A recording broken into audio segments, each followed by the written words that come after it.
안녕하세요. 생생법률쇼 진행을 맡은 양지민입니다. 오늘도 법과 친해지는 제법 좋은 방법 생생법률쇼에서는요. 오늘도 크고 작은 법률 문제로 어려움을 겪고 있는 우리 시청자 여러분들을 위한 법률 상담은 물론이고요. 그리고 이 세상을 들썩이게 하는 이슈들을 풀어보는 시사법률 토크까지 준비가 되어 있습니다. 법률과 관련해 궁금한 내용이 있으신 분들은요. 상담 전화 02557-8195번으로 연락을 주시거나 이 법률방송 홈페이지에 접속하신 후 법률 상담에 문의 남겨주시면 됩니다. 그리고 아래 나가는 메일로도 상담 문의 받고 있습니다.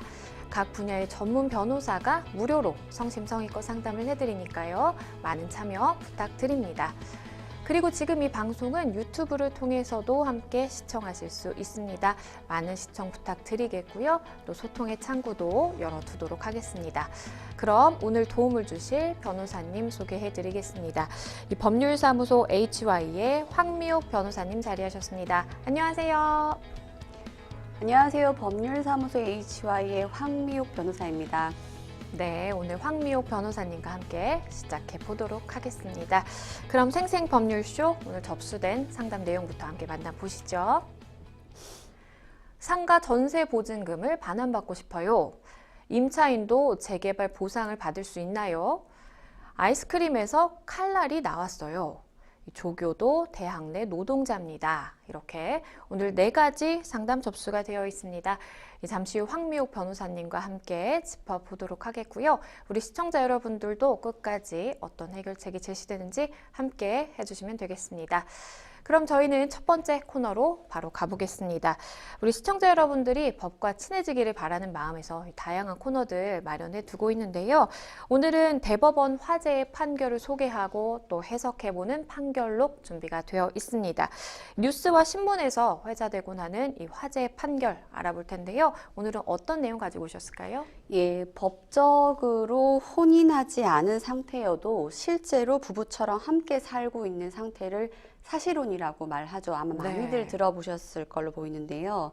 이 사실혼이 끝나는 시점에서 재산 분할은 어떻게 하는지에 대한 이야기를 준비해봤습니다. 네, 사실 우리가 굉장히 좀 친숙하면서도 또 어렵게 느껴질 수도 있는 주제라는 생각이 듭니다. 우선 사실혼과 그리고 혼인, 어떤 차이가 있는지 좀 설명을 해주시죠. 예, 혼인에 대한 이야기부터 먼저 할게요. 네. 혼인 굉장히 익숙하고 많은 분들이 혼인 상태이지만 사실 이거에 대한 근본적인 개념은 알기 어렵죠. 모든 사회에서는 혼인이 시발점입니다. 즉 혼인은 혼인이라는 과정을 거쳐서 새로운 가족이 창설이 되고 기존의 가족이 점차 확대되어 나가는 기본적인 구조죠. 네. 남녀 두 사람의 결합은 새로운 가족의 출범이라는 점에서 혼인식을 하게 되고 이를 사람들은 축하해주며 사회적으로 인정을 받게 되는데요. 네. 어떤 점에서는 혼인이란 이런 부분이 있습니다. 함께 살게 되고 상대의 성행위를 독점할 수 있고 또 자녀들을 합법적으로 낳을 수 있는 사회적인 허가장을 얻는 것과 같다라고 보셔도 좋습니다. 네.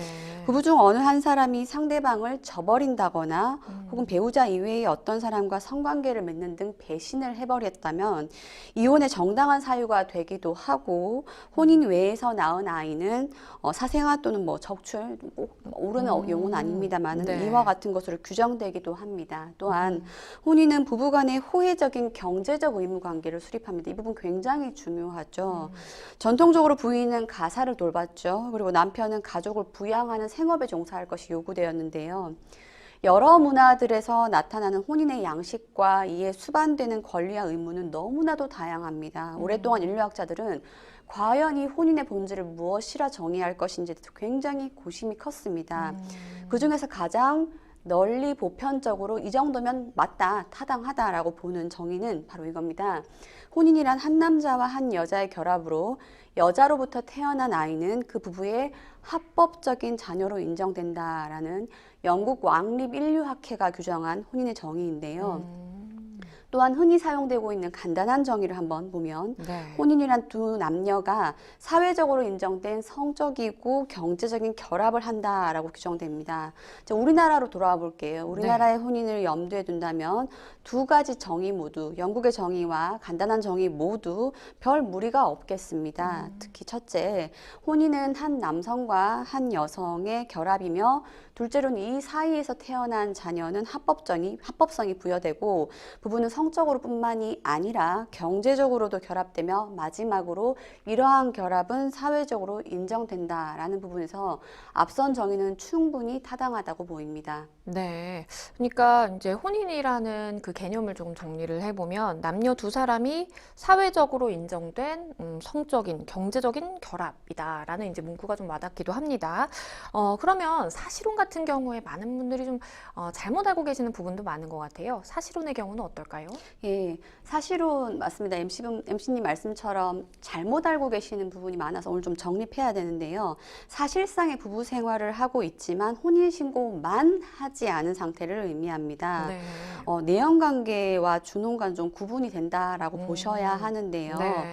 민법 제812조 제1항은 혼인은 가족관계의 등록 등에 관한 법률에 정한 바에 의하여 신고함으로써 그 효력이 생긴다라고 해서 혼인신고로서 비로소 인정되는 법률원주의를 따르고 있습니다. 즉 네. 혼인신고를 혼인의 형식적인 성립 요건으로 분명히 규정하고 있기 때문에 신고라는 어떠한 창설적인 요건을 갖추지 못한다면은 이것은 사실혼으로 격하되어 버린다라고 보셔야 됩니다. 즉 법률원과 동일한 법률적 효과를 보호를 받지 못하게 되는데요.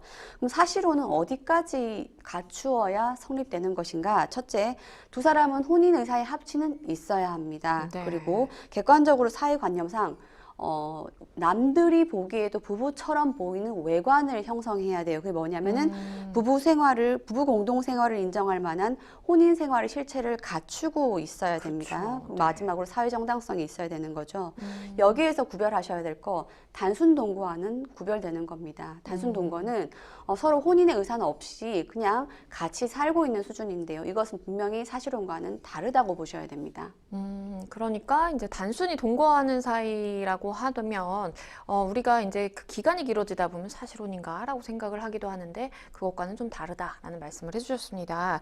그럼 사실혼의 경우에는 의무 면에서는 좀 어떤 차이가 있는지 궁금한데요. 예, 사실혼은 쉽게 말씀드리면은 혼인 신고를 전제로 하는 것을 뺀 나머지는 모든 권리와 의무를 가지고 있다고 보셔야 돼요. 네. 사실혼 부부인 경우도 마찬가지로 동거와 부양과 협조의 의무가 공통적으로 발생하고 일상가사에 대해서는 서로 연대하여 책임지며 일상가사에 대해서 서로 대리권 가지고 있습니다. 그리고 사실혼 기간 중에 서로 생성한 자산에 대해서 서로 공동 소유가 되고 상대가 혼인 전부터 가지고 왔던 특유 재산에 대해서 난 사실혼 배우자이기 때문에 그것을 관리하고 수익할 수 있는 주체가 되는 거지요. 네.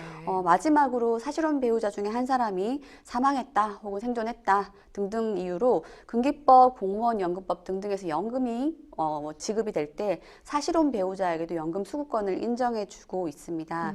근데 앞서 말씀드린 것처럼 사실혼인 경우는 혼인신고를 전제로 한 것은 아무것도 인정을 못 받게 되는 거죠. 네. 먼저 예를 들어 보면은 사실혼 관계에 있는 상대방이 다른 사람과 법률혼 신고를 하더라도 내 사실혼은 혹은 그 상대방의 법률혼은 중혼이 되지 않고요. 네. 그리고 아무런 친족 관계가 발생하지 않습니다. 더불어 부정행위를 한 경우에는 위자료 청구는 가능하지만 과거로 따진다면 간통죄 고소를 할 수는 없었던 거죠. 물론 지금은 폐기됐지만. 네.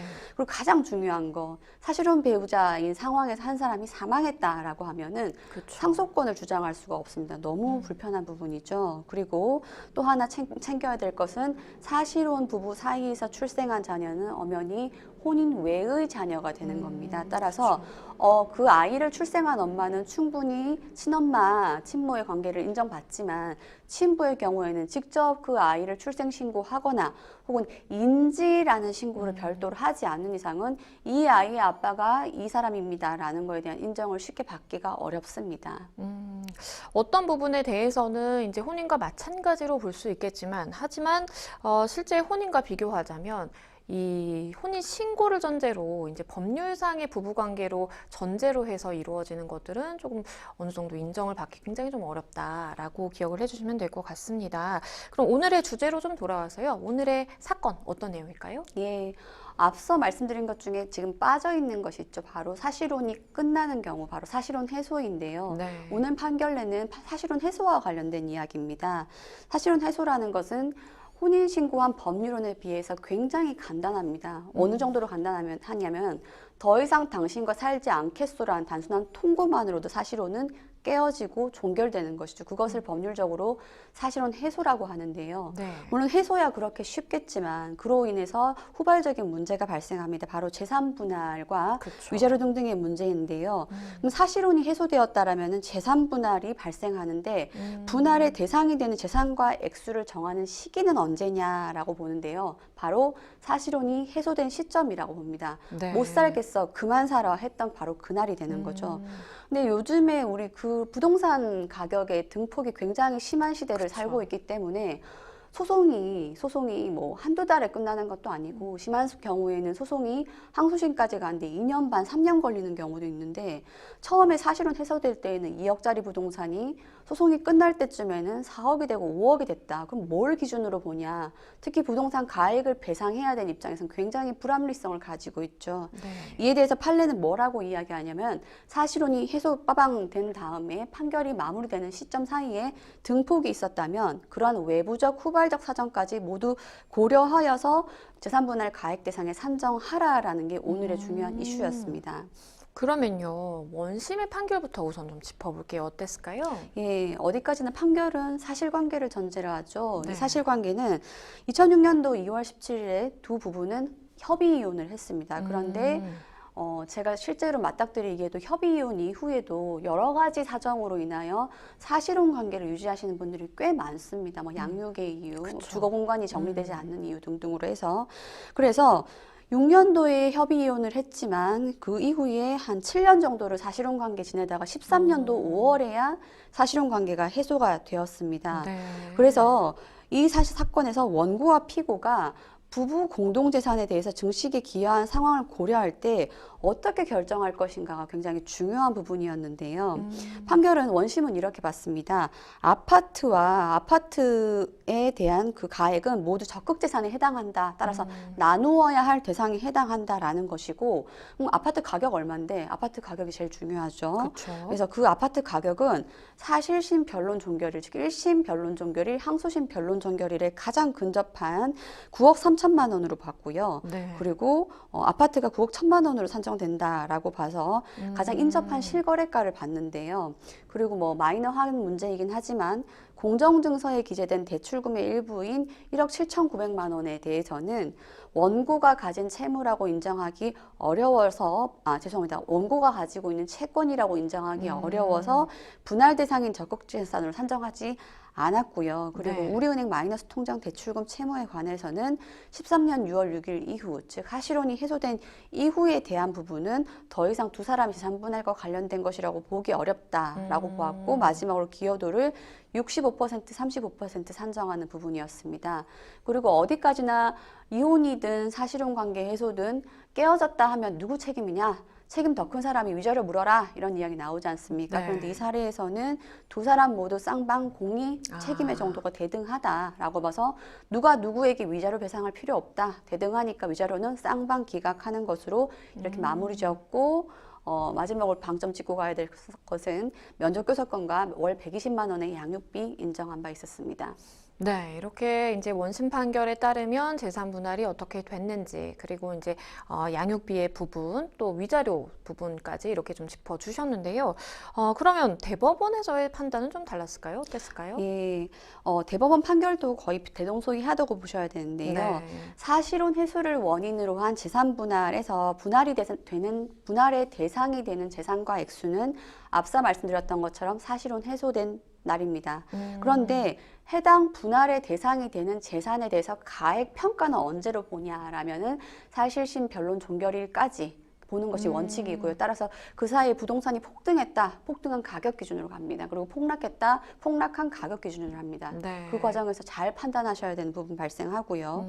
그리고 이제 금융자산인 경우에는 사실은 해소 시점을 기준으로 하되 갑자기 사실은 해소되니까 갑자기 돈을 막 인출해서 따로 빼돌리는 상황이 있다고 하면 그러한 사정은 특별히 참작하는 것으로 나와 있습니다. 네, 대법원 역시 그러니까 원심 판단과 크게 다르지 않게 이제 인정이 된 부분이 있고요.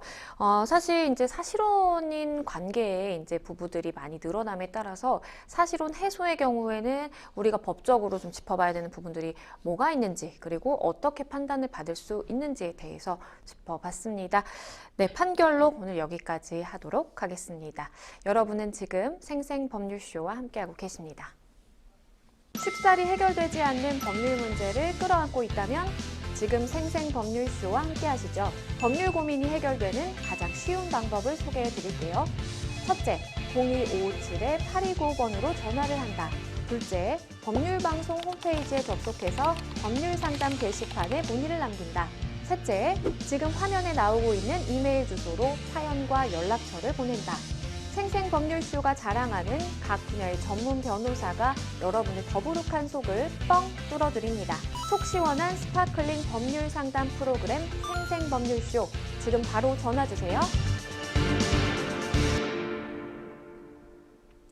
네, 저희는 그럼 바로 상담으로 가보겠습니다. 첫 번째 상담 전화 연결이 되어 있는데요. 안녕하세요. 네, 안녕하세요. 네, 오늘 어떤 점이 궁금해서 연락 주셨을까요? 저기, 네. 건물 임대를 해서, 네. 상가 임대를 해갖고 자영업을 하고 있는 사람인데요. 네네. 지금 이제 건물주인은 새로 바뀐 건물주인이고, 네. 그 전에 이제 건물주인하고 이제 계약을 했다가, 그 건물주인이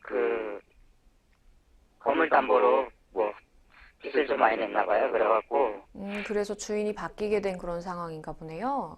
네네. 그러면서 이제 네. 건물이 경매로 나오면서 저는 이제 보증금, 그 전 주인한테 보증금 있었던 걸 한 푼도 받지 못해갖고, 네. 지금 그런 상황인데, 이제 그래갖고 이제 저도 이제 그거를 10년짜리인가? 네. 그걸 뭐라 그러죠? 오래돼갖고. 그러니까 지금 상황이 보증금을 일단 전 그 건물주와 계약을 체결했기 때문에 전 네네. 건물주에게 이제 보증금을 나는 낸 상황이고 그런데 이제 빚이 너무 많다 보니까 이 건물이 이제 경매로 넘어가게 된 것 같아요. 네네. 그러다 보니까 새로운 건물주가 이제 들어오게 됐고 그러면서 나는 이거 보증금 어떻게 해야 되나 지금 이런 상황 맞으세요? 네네. 네, 제 옆에 그래갖고 네. 그 법원에서 확정 판정을 받아놨거든요. 아, 네네. 판결을 받아 놓으신 상황이시고, 네. 네, 제 옆에 황미옥 변호사님 함께 듣고 계셨는데요. 변호사님과 좀 더 자세하게 말씀 나눠보실게요. 예. 네. 안녕하세요. 네, 안녕하세요. 예, 예. 저는 그 확정 판결에 대해서 기한 연장에 대한 부분을 좀 준비를 하고 있었는데, 네네. 지금 상황이 조금 경매까지 같이 엮여 있어서 그 부분을 체크를 하지 않을 수가 없는데요. 어찌되었던 지금 상가 건물이 경매가 시작이 되었고 낙찰까지 된 상황인가요? 아니, 그러니까 이제 그 전 주인이 경매로 그 건물주가 넘어가면서 이제 새로 이제 낙찰받은 건물주하고 저는 이제 계약을 다시 한 상태거든요. 아, 낙찰자와 새로이 계약서를 쓰신 상황이세요? 네네. 예, 계속 말씀 주십시오. 그래서 이제 지금 그 확정 판정을 받아놓은 게 지금 올해가 9년째거든요. 내년에 10년 되는 걸로 알고 있거든요. 예, 예. 그래서 이제 몇 개월 안 남아서 이거를 계약을 10년을 연장을 해야 되는지 아니면 그 전 건물주인 상대로 소송 같은 걸 할 수 있는 건지. 자, 그러면은 지금 네. 가지고 가신 계약서에는 새로이 낙찰자로 들어왔던 그 상가 주인과의 관계에서 작성이 되어 있고, 그런데 판결문을 이미 받아두신 상황이라고 했는데 그 판결문은 네. 지금의 낙찰자 말고 이전 소유주를 피고로 한 판결문을 가지고 계시다는 의미이신 거죠? 네네, 그렇죠. 맞습니까? 그런데 그 임대차 계약서 상의 보증금을 집주인이 상가 주인이 반환하지 않으려고 하고 있나요? 못하겠다고 하고 있나요? 근데 그 말이 그 말이겠죠? 아예 신경을 안 쓰는 것 같더라고요. 아, 뭔가 불안을 일으키게 말할 만한, 그러니까 보증금 만기가 되어도 잘 지급하지 않을 것 같다라는 그러한 불안감이 있으시군요. 그 얘기가 아니라, 지금 건물주인 말고 그 예전 건물주인이,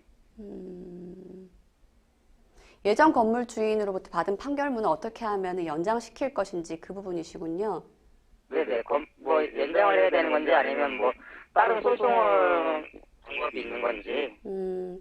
연장을 시키는 건 굉장히 간단해요. 너무 쉬운 방법인데 뭐냐면 이제 판결문의 권리는 10년입니다. 그러니까 10년 동안 가지고 있다가 10년 동안도 아무런 추심이 이루어지지 않는다면 연장을 할 수 있어요. 어떻게 하냐면 첫 번째로는 지급명령 신청을 하면서 나 예전에 한 10년 언저리 즈음에 판결문 받은 사람인데 지금 아직까지 돈도 못 받았는데 10년이 꼬박 다 도가 될 것 같다. 따라서 시효 연장을 위해서 추가 이행 청구를 한다라고 하면 아주 손쉽게 받아들여지고요.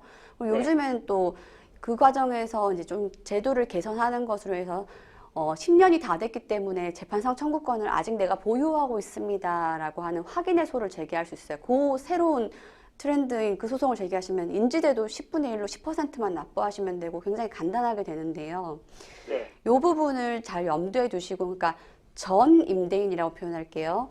전 임대인으로부터 보증금을 받지 못한 채 10년이 꼬박 다 도가 돼서 재판상 권리가 다 사라질 것 같다라고 하면 더 주저하지 마시고 처음에 그 재판을 받았던 그 법원에다가 한 번 더 소장을 접수를 시키십시오. 그러면 법원이 까다롭지 않게 판결을 내려줄 것입니다. 네, 그럼 그 부분이 이제 궁금하셨던 거 맞을까요? 그러니까 내가 가지고 있는 그 판결문에 대해서 10년이 거의 가까워지다 보니까 어떻게 하면 좀 내 권리를 이렇게 기한을 연장할 수 있을까? 이 부분이 궁금하셨던 건가요? 네네, 그것도 궁금했고요. 또 다른, 뭐, 예전 건물주한테 뭐 다른 방법으로도 받을 수 있는 그런 게 있나요? 일단 기본적으로 판결문은 너무 중요하죠. 이게 있어야 집행 권한이라고 표현해서 온갖 압류 절차를 강제 집행 절차를 다 행사할 수 있으니까 판결문을 빨리 새로이 갱신해 두시는 건 너무 중요한 부분이고요. 그리고 그 임대 목적물, 즉 상가 건물이 경매 절차로 넘어가는 과정에서 아마 여러 채권자들이 권리를 행사하고 그 다음에 전 임대인의 여러 가지 재산이 다 망라가 됐을 것으로 보입니다. 그런 부분에 대해서 집행 권한을 가지고 강제 집행을 할 수 있다면 그것도 뭐 시도해 보셔도 괜찮겠습니다. 얼마 정도이십니까, 보증금이? 2천 조금 넘어요. 받지 못하신 보증금 2천만 원이고, 근데 2천이라고 하더라도 이미 판결이 10년에 거의 육박할 정도면 그 지연 손해금 법정 이자율이 상당할 것 같거든요. 0.6%였나 6%였나 그랬어요. 그랬군요. 그래서 그것까지 계산을 하면은 뭐 원금 2천만 원이라고 해도 어느 정도 상당히 원리금이 쌓였을 것으로 보이니까 일단 제일 급선무는 10년 기간 도과하기 전에 미리 재판상 청구를 하시는 것이 제일 급선무고요. 그리고 마냥 미루시지 말고 전 임대인이 가지고 있었던 재산 잘 확인해 보시고 또 뭐 이거는 뭐 오프 더 레코드 여튼 다른 팁입니다만은 사람이 채무자도 한 10년 정도 지나게 되면은 생활이 방만해져서 처음에 체납할 때고 연체할 때에는 막 계좌도 숨기고 막 가족들 명의로 다 빼돌리고 하다가 한 5년 넘어가게 되면은 그때부터는 슬슬 자기 계좌도 트고 거래도 하고 이러는 것 같더라고요. 그래서 지금 이 정도 시간이 지났다면은 기대를 좀 해볼 수 있는 것이 채권압류 추심, 은행 계좌 여러 가지 그런 부분도 한번 진행해 보셔도 괜찮겠습니다. 네, 혹시 추가적으로 더 궁금하신 사항 있으실까요? 아니. 그 정도면 될 것 같습니다. 네, 일단 변호사님이 감사합니다. 말씀해 주신 대로 좀 조치를 취해 보시면 좋을 것 같습니다. 오늘 전화 주셔서 감사합니다. 네네, 감사합니다. 네, 일단은 지금 건물주가 이제 바뀌게 된 상황에서 내 보증금을 안전하게 좀 확보를 어떻게 하면 할 수 있을까 이런 고민이 좀 크셨던 것 같고, 그리고 이제 판결문을 받아놓으신 상황이셨죠. 그러다 보니까 이게 분명히 여기 적힌 기한이 이제 내가 받을 돈이 있는데 이게 10년 동안 이제 그 효력이 유지가 된다고 하는데 이거 거의 끝나가는 거 아닌가라는 좀 불안감이 있으셨던 것 같아요. 변호사님께서 좀 마지막으로 조언 주신다면 어떤 게 있을까요? 우리 법률 방송에서 했던 상담은 아니었는데 제가 최근에 다른 곳에서 상담을 하면서 굉장히 안타까운 사례를 좀 맞닥뜨렸어요. 요즘 네. 전세 사기 말이 많은데 그렇죠.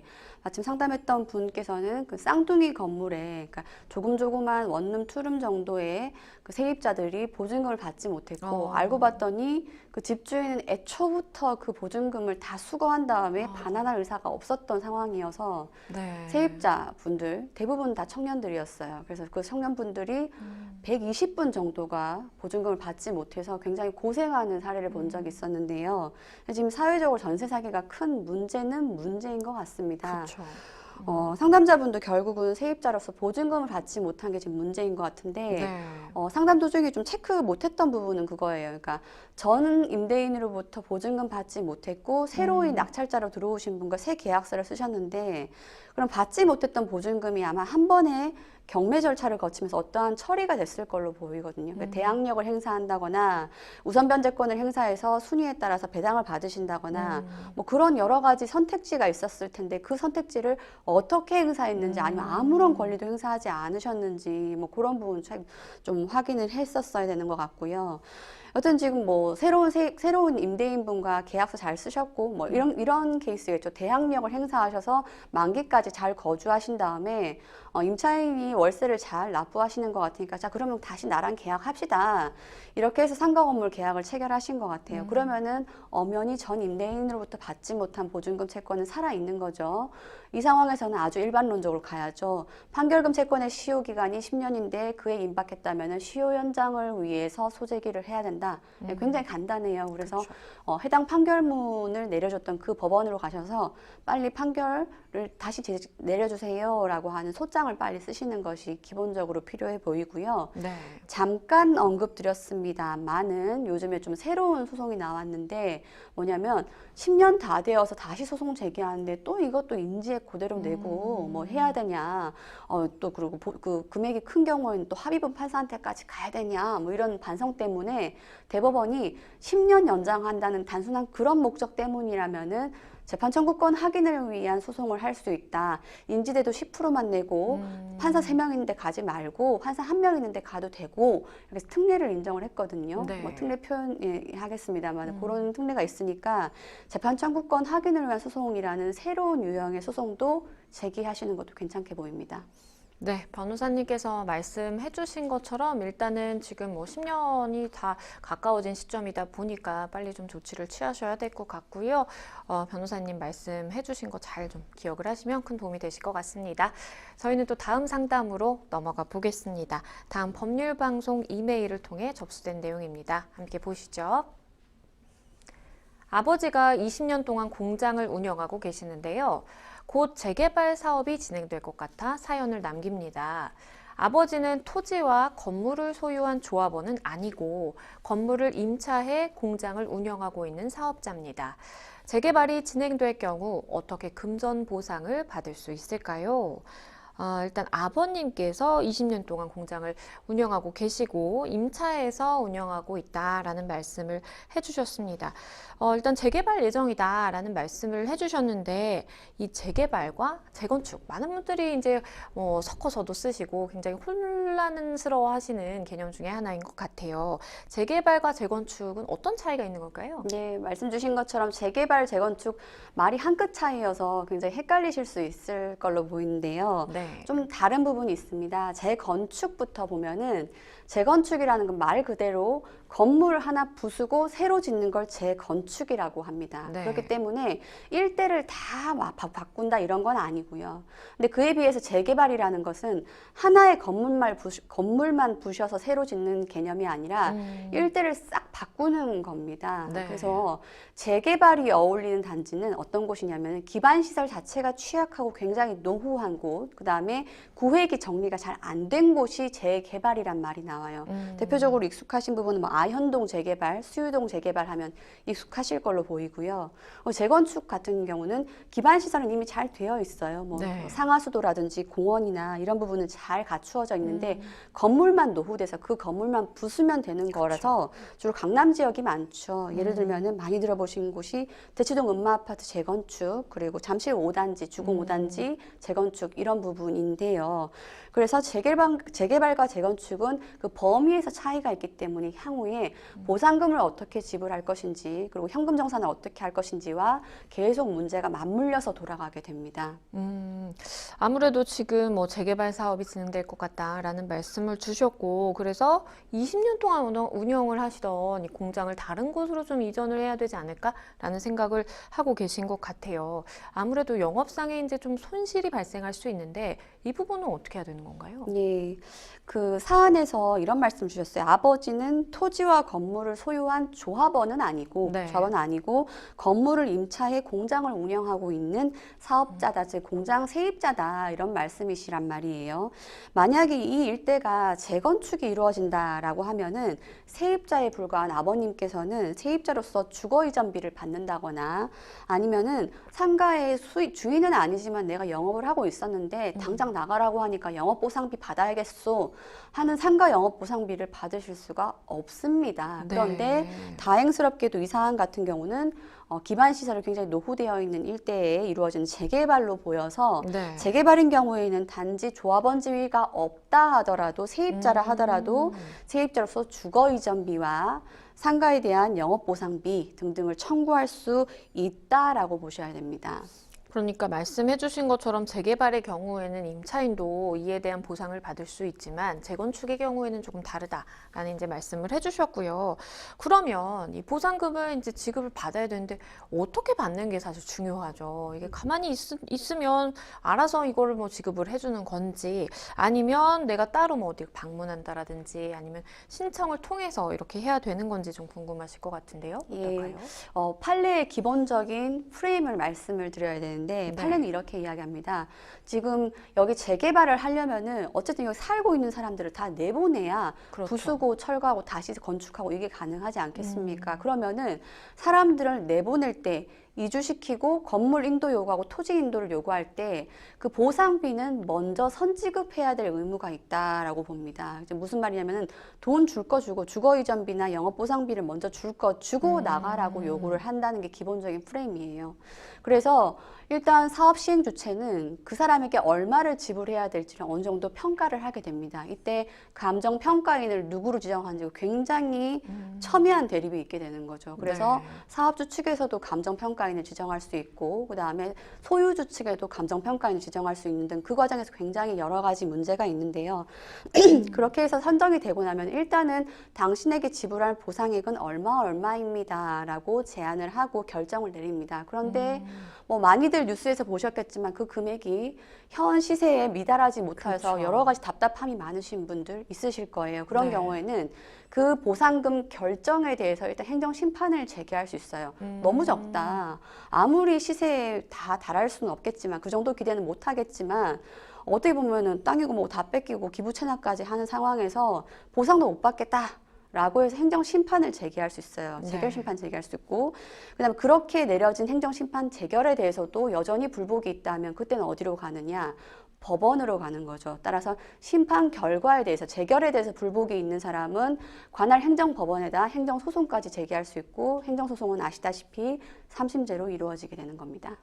그러면 보상액 산정의 경우에도 좀 어떤지 궁금한데요. 뭔가 좀 기준이 있을까요? 예, 산정의 기준은 기본적으로 이 사람이 얼만큼을 벌고 있었는지가 굉장히 중요한 부분입니다. 따라서 내 보상액이 너무 미흡하다라고 하려면은 일단은 정식으로 사업자 등록했던 내역이나 아니면 임대차 계약서, 그리고 네. 매출 내역, 그다음에 급여 내역 등등 증빙 자료를 가지고 네. 불복 절차를 가실 준비를 하셔야 됩니다. 그런 자료를 사실 먼저 아마 내셨을 거예요. 내셨기 때문에 감정평가사들이, 감정평가인들이 그러한 평가액을 냈을 텐데 그 과정에서 사실은 내가 여기 영업을 흥하게 만들기 위해서 어떠한 개발 행위 허가도 받았고 관청에 허가도 요청했다. 주변의 일대에 어떤 뭐 토지 부분에 대해서 정리도 좀 한 게 있다. 그런 부분 반영 안 됐다.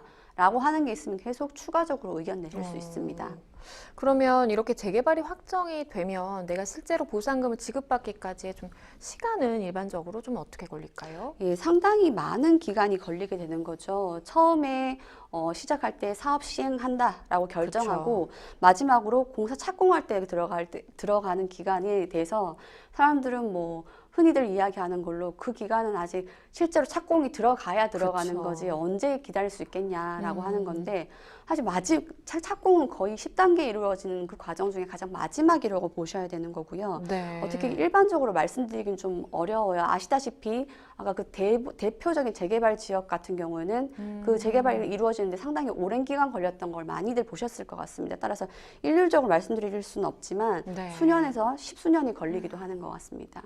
그러면 사실 임차인이라면 누구나 요구할 수 있는 권리가 이 계약갱신 청구권인데 그러면 이렇게 재개발이 되는 상황에서는 실질적으로 좀 보상을 받지 못하는 건가요? 예, 우리가 이제 다시 임대차 보호법으로 넘어와야 되는데요. 네. 임대차 보호법에서 임차인에게 주고 있는 가장 큰 권리가 첫 번째, 만기가 왔음에도 불구하고 갱신하겠습니다라는 계약 갱신 청구권이 있고요.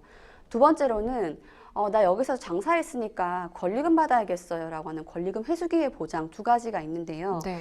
이거에 대해서 상가임대차 보호법은 뭐라고 이야기하냐면 함부로 임대인은 임차인의 그러한 권리를 훼손하지 말아라. 다만 임대인은 일대에 재개발이나 재건축이 있다면은 쉽게 얘기하면 세입자를 권리금 없이도 나가세요 할 수 있고 세입자가 저 갱신할래요 해도 나가라고 할 수 있다라는 예외를 두고 있어요. 네. 그런데 여기서 한 가지 더 말씀을 드리자면은 앞서 말씀드린 것처럼 이 재개발 기간이나 보상금 지급 등등의 기간이 굉장히 길다고 말씀드렸지 그렇죠. 않습니까?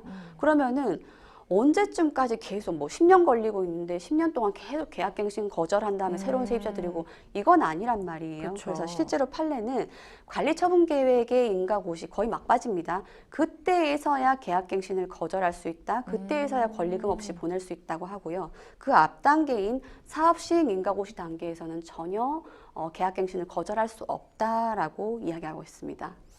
네, 일단은 우리 상담자분께서 아버님 일로 굉장히 좀 걱정이 많으실 것 같은데요. 변호사님께서 임차인으로서 이 재개발이 될 때, 일대가 재개발될 때 어떠한 권리들을 좀 행사할 수 있을지 정리를 해주셨습니다. 그래서 오늘 변호사님께서 해주신 말씀 잘 참고하셔서 내가 요구할 수 있는 거 적절하게 좀 잘 요구를 하시면 충분히 좀 보상 받으실 수 있지 않을까라는 생각을 해봅니다. 모쪼록 잘 해결이 되시면 좋겠습니다. 여러분은 지금 생생법률쇼와 함께하고 계십니다. 쉽사리 해결되지 않는 법률 문제를 끌어안고 있다면 지금 생생법률쇼와 함께하시죠. 법률 고민이 해결되는 가장 쉬운 방법을 소개해 드릴게요. 첫째, 02557-8295번으로 전화를 한다. 둘째, 법률방송 홈페이지에 접속해서 법률상담 게시판에 문의를 남긴다. 셋째, 지금 화면에 나오고 있는 이메일 주소로 사연과 연락처를 보낸다. 생생법률쇼가 자랑하는 각 분야의 전문 변호사가 여러분의 더부룩한 속을 뻥 뚫어드립니다. 속 시원한 스파클링 법률 상담 프로그램 생생법률쇼. 지금 바로 전화주세요. 네, 바로 다음 상담으로 넘어가 보겠습니다. 법률방송 이메일을 통해 접수된 내용입니다. 함께 보시죠. 며칠 전 누구나 아는 대형 프랜차이즈 아이스크림을 구입했습니다. 저랑 와이프가 같이 먹다가 저는 중간에 약속이 있어서 나왔는데요. 집에서 마저 먹고 있던 와이프한테 갑자기 전화가 왔는데 아이스크림에서 칼날이 나왔다고 하는 겁니다. 확인을 해보니 와이프가 입안에 아이스크림을 넣은 채로 있다가 초코칩인 줄 알고 녹여 먹는 중 느낌이 이상해서 뱉어보니 이 손톱 크기만한 커터칼이 나온 건데요.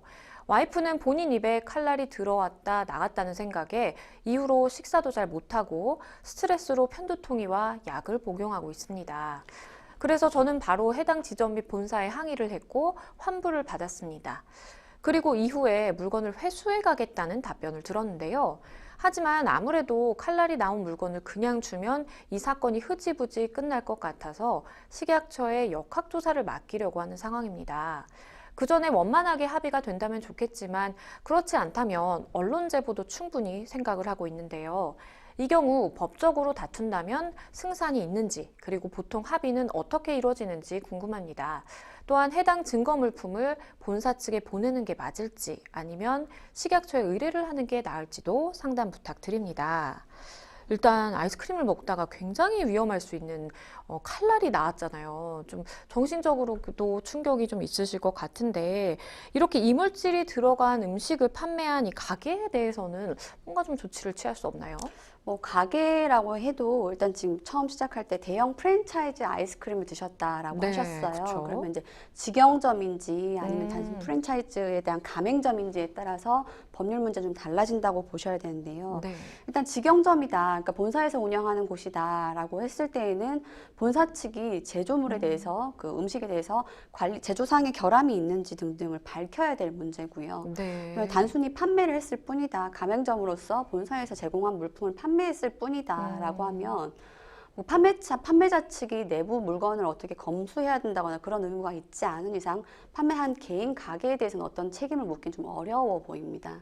일단 이 아내분께서는 충격 때문에 이제 병원도 가고 이렇게 약도 복용을 하고 있는 상황이다라는 말씀을 해주셨어요. 이렇게 내가 입은 정신적 피해에 대한 보상도 좀 요구를 해볼 수 있을까요? 지금 결국은 이제 소비자보호법이라든지 여러 가지 문제 그거랑 지금 관련되어 있는데요. 네. 소비자 분쟁 해결 기준에서는 원칙적으로는 동일 제품 교환이라고 이야기하고 있습니다. 아. 이 이야기를 들으면 많은 분들이 황망하시겠죠. 그렇죠. 동일 제품 교환해서 지금 뭐 하자는 거냐, 칼날이 나왔는데 이렇게 할 수 있는데 만약에 이런 식으로 좀 위해가 될 수 있고 굉장히 위험한 물건이 나왔다면 기본적으로 병원 치료비는 보상받는 것이 손해배상의 기본적 구조입니다. 그럼 병원 치료비라는 것은 얼른 피가 나서 지금 당장 병원 갔던, 지금 내가 지불했던 병원비일 수도 있고 네. 알고 봤더니 입안에 이렇게 여러 가지 후유증이 남아서 향후 치료비를 또 지불해야 될 수 있죠. 네. 그러면은 두 가지 다 포함하는 거고요. 이 정도 배상에서 더 나아가서 정신상 고통으로 인한 배상 청구까지도 가능하다는 게 원칙인데 지금 이런 이야기가 왜 나오냐면은 법원에서는 이런 이야기 합니다. 일단 돈적인 부분을 배상을 했다면 그걸로 정신상으로 다 위자가 된 것으로 봐야 된다. 재산상 배상을 했음에도 불구하고 그래도 덜 배상된 정신상 고통이 있다는 특별한 사정에 대해서는 청구권자가 입증하라라는 부분이거든요. 따라서 네. 병원 치료비를 초과하는 위자료에 대해서는 좀 한 단계 업그레이드된 입증이 필요하다라고 보셔야 됩니다. 그런데 지금 상황에서 우리 상담자분이 당장에 좀 고민을 하시는 게 아직 합의가 안 된 상황인데 이거를 좀 본사에 보내라고 하니까 보내도 될까라는 생각을 하세요. 어떨까요? 사실 변호사 입장에서는 증거물품 보내는 건 한사코 만료드리고 싶죠. 왜냐하면 길이 완전히 정해진 경우도 있어요. 지금 합의를 할지 말지도 고민하시는 것 같은데 네. 일체 민사, 형사, 행정상 아무런 조치를 취하지 아니하고 마지막으로 행정 고발이나 언론상의 제보까지 다 권리를 포기하는 사건들이 있어요. 네. 그러면 그때는 이 증거는 버려도 상관없는 거예요. 물론 본사도 달라고 하지 않겠지만. 근데 그런 것처럼 사건에 대한 길을 아직 정하시지 못한 단계라면은 당연히 하물며 증거품을 상대방 측에 보내는 건 만료드려야 될 일이라고 봅니다. 그럼 이걸 만약에 식약처에 신고를 하게 되면 어떤 일이 일어날까요? 일단 식약처는 역학조사를 하게 돼요. 우리 최근에 비단 이 아이스크림에 칼날 나온 사건이 아니어도 여러 가지 경악스러운 사건들이 많았죠. 뭐 참치캔에서 무엇이 나왔다더라. 네, 그쵸. 아니면 무슨 과자에서 뭐 생쥐 머리가 나왔다더라. 뭐 굉장히 놀라운 사건들이 많았는데 네. 이런 것에 대해서는 나왔다라는 언론 제보는 쉽지만 정말로 그 제품 제작 과정에서 발생한 것인가에 대해서는 그렇죠. 식약청이 조사를 해야 되는 거죠. 실제로 식품의약품안전청이 조사를 한 결과 어떠어떠한 제품에 대해서는 제조 과정에서 혼입된 것이 맞다. 그리고 포장 과정에서 뭐가 부러져서 들어간 것이 맞다라고 역학조사를 했지만 네. 좀 전에 말씀드렸던 것, 즉 과자 내에 쥐의 머리가 들어갔다는 사안에서는 우리 역학조사 다 해봤는데 어떤 과정에서도 그 생쥐의 머리가 들어간 이유를 알 수가 없었다라고 해서 그 해당 제조 측의 과실로 인한 혼입이 아니다. 혼입의 경로를 밝혀내지 못한 바가 있었습니다. 네. 이런 부분을 감안한다면 상담자분도 역학조사 결과에 따라서 인과관계가 등폭이 굉장히 달라질 수 있다는 거 어느 정도 감내하셔야겠습니다. 네, 변호사님께서 말씀해 주신 것처럼 일단은 지금 약도 복용하시고 계시다고 하니까요. 병원 치료비라든지 또 내가 정신적으로 피해 입은 부분에 대해서 보상을 좀 요구를 해보시는 게 좋을 것 같습니다. 잘 해결이 되시면 좋겠습니다. 저희는 또 다음 상담으로 넘어가 보겠습니다. 다음 법률방송 이메일을 통해 접수된 내용입니다. 함께 보시죠. 대학을 졸업하고 학교에서 조교 일을 하고 있습니다. 일을 하면서 만난 상사가 정말 역대급입니다. 막말과 욕설, 폭언은 기본이고 오늘 허락받은 얘기가 다음 날이 되면 자신은 그것을 허락한 적이 없다면서 항상 잡아떼는 건 거의 일상이라고 보시면 됩니다. 무엇보다도 업무적인 스트레스보다 근무 시간에 대한 스트레스가 큽니다. 직장 특성상 야간 업무와 초과 업무는 기본입니다. 이건 입사 전에 알고 있었기 때문에 어느 정도 감안할 수 있지만 서로 합의한 시간 외에 자꾸 융통성 있게 일하라면서 일찍 출근하고 늦게 퇴근할 것을 강요합니다. 주말이나 야간에 당직을 서면 당직비가 나오지만 그 금액이 너무 적습니다. 평일 당직 25,000원, 주말 당직 5만 원입니다. 그런데 좀 알아보니까 주말 당직은 못해도 20만 원 받는 것이 정상적이더라고요. 상사를 고소하거나 직장에서 퇴사하고 싶은데 방법을 알려주세요. 그리고 같이 일하는 조교가 저를 포함해서 3명인데 막말하는 상사가 1명인 상황에서 나오는 이 욕설들과 막말에 대해서 제가 녹음한다면 공연성과 모욕죄가 인정되는지도 궁금합니다. 네, 일단은 조교기 때문에 학교에서 이제 월급이나 이런 걸 받게 되는데 글쎄요, 이 부분에 대해서 좀 항의를 할 수 있을까요? 그 대학교 조교의 그 수당에 대해서는 여러 가지 말들이 많은데요. 사실 부당함을 느끼시는 경우도 많죠. 그런데 결과적으로 대학교 조교인 경우에는 시간의 수당이 인정되지 않고 있습니다. 아, 왜 우리는 인정 안 하냐? 우리 근로자 아니냐 할 수 있지만 공무원 보수 업무 등의 지침에서 엄연히 대학교 조교에 대해서는 시간 외 근무 수당에 대해서는 인정하지 않도록 규정되어 있습니다. 그러면 이게 좀 작업 중지권을 요구할 수도 있는 조건인가요? 작업 중지권은 조금 어색한 부분인 것 같아요. 네. 뭐 어떤지는 모르겠지만 작업 중지권이라는 것은 산업재해가 발생할 즉각의 위험이 있을 때 근로자가 스스로 발동시켜서 일 못하겠어요 하고 나가는 그렇죠. 것인데 지금 상사의 욕설이 잘한 건 결코 아니지만 이것이 산지법에서 이야기하는 위험이 산업재해가 발생될 위험이 임박한 것이어서 작업을 중지한다. 그건 지금 어울리지 않는 권한이라고 보입니다.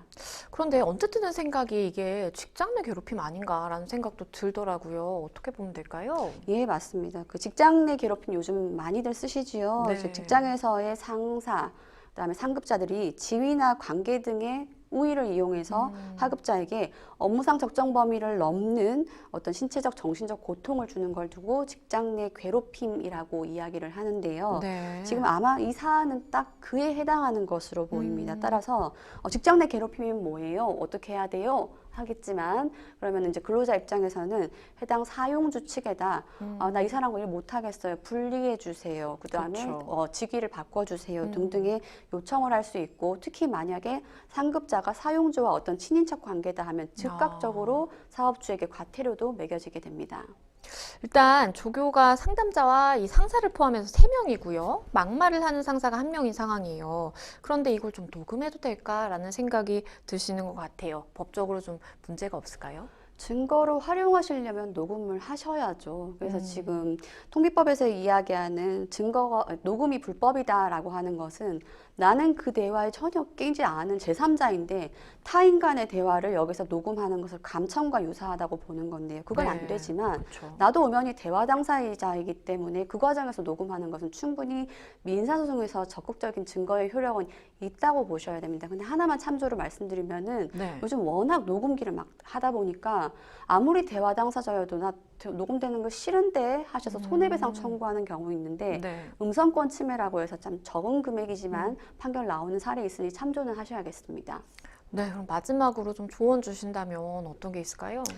예, 일단은 근로적인 부분으로 좀 해결하시는 게 맞다고 보이고요. 네. 그리고 상사가 했던 행동에 대해서 적극적으로 민사적인 손해배상도 청구하시는 걸 권해드립니다.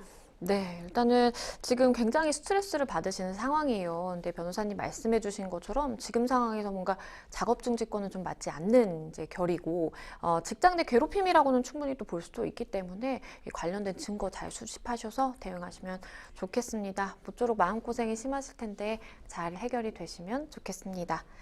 네, 생생법률쇼 어느덧 마칠 시간이 다 됐는데요. 오늘 함께 해주신 황미옥 변호사님 감사합니다. 네, 오늘 저희가 준비한 내용 여기까지입니다. 다음 시간에 더 풍성한 내용으로 다시 찾아뵙겠습니다. 시청해주신 여러분 고맙습니다.